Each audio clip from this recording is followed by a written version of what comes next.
Hello, നമ്മൾ Kerala to Punjab ഒരു road ട്രിപ്പിലാണ്. അപ്പോൾ ഇന്ന് സ്റ്റേ നമുക്ക് സൂററ്റിലായിരുന്നു, ചേട്ടൻ്റെ ബ്രദറിൻ്റെ വീട്ടിലായിരുന്നു. ഇന്ന് നമുക്ക് 11 hour 45 minutes ട്രാവലിംഗ് ചെയ്തിട്ട് നമുക്ക് ജോധ്പൂർ എത്തണം. അങ്ങനെ അവിടുന്ന് ബ്രേക്ക്ഫാസ്റ്റ് ഒക്കെ കഴിച്ചിട്ടായിരുന്നു ഇറങ്ങിയത്. ലഞ്ച് കഴിക്കാനായിട്ട് ഗുജറാത്തിൽ തന്നെ ഈ ഒരു കാത്തിയവാടി വെജ് റെസ്റ്റോറൻറ്റിലാണ് കയറിയത്. അതിൽ ലസ്സിയാണ് ഞാൻ കുടിച്ചിട്ടുണ്ടായിരുന്നത്. അത് ഭയങ്കര ഹെവി ആയിരുന്നു.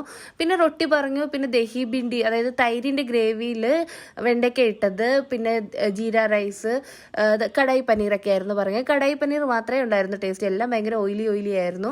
പിന്നെ നമ്മൾ രാജസ്ഥാനിൽ എത്തിയിട്ടാണ് കേട്ടോ വൈകിട്ട് കഴിച്ചിട്ടുണ്ടായിരുന്നത്. ഇത് ഞാൻ ആ എൻട്രൻസിൽ കണ്ടിട്ട് വാങ്ങിയാണ്. ഞാൻ വിചാരിച്ചു ബാസുന്തി മറ്റോ ആണെന്ന്, പക്ഷേ ഇത് ലസ്സി തന്നെയാണ്. നല്ല ക്രീമി ലസ്സി ആയിരുന്നു. പിന്നെ കോഫി, ഫ്രഞ്ച് ഫ്രൈസ്, മാഗി, പിന്നെ കുൽഹട്ട് പിസ്സ പറഞ്ഞിട്ടുണ്ടായിരുന്നു. ഈ മൺപാത്രത്തിലുള്ള പിസ്സ, അത് നമ്മൾ ആദ്യമായിട്ട് കഴിക്കുകയാണ്. രസമുണ്ടായിരുന്നു, കുഴപ്പമില്ലായിരുന്നു. ഈ ഒരു റെസ്റ്റോറൻറ്റിൽ നമ്മൾ അങ്ങോട്ട് പോകുമ്പോഴും കയറിയിട്ടുണ്ടായിരുന്നു. അവിടുന്ന് ടോയ്സ് ഒക്കെ വാങ്ങിയിട്ടുണ്ടായിരുന്നു മക്കൾക്ക് വണ്ടിയിലിരുന്ന് കളിക്കാൻ. അങ്ങനെ നമ്മൾ ജോധ്പൂർ എത്തി ഈ ഒരു ഹോട്ടലിലാണ് റൂം എടുത്തത്. അപ്പോൾ അത്രയേ ഉള്ളൂ, ബൈ.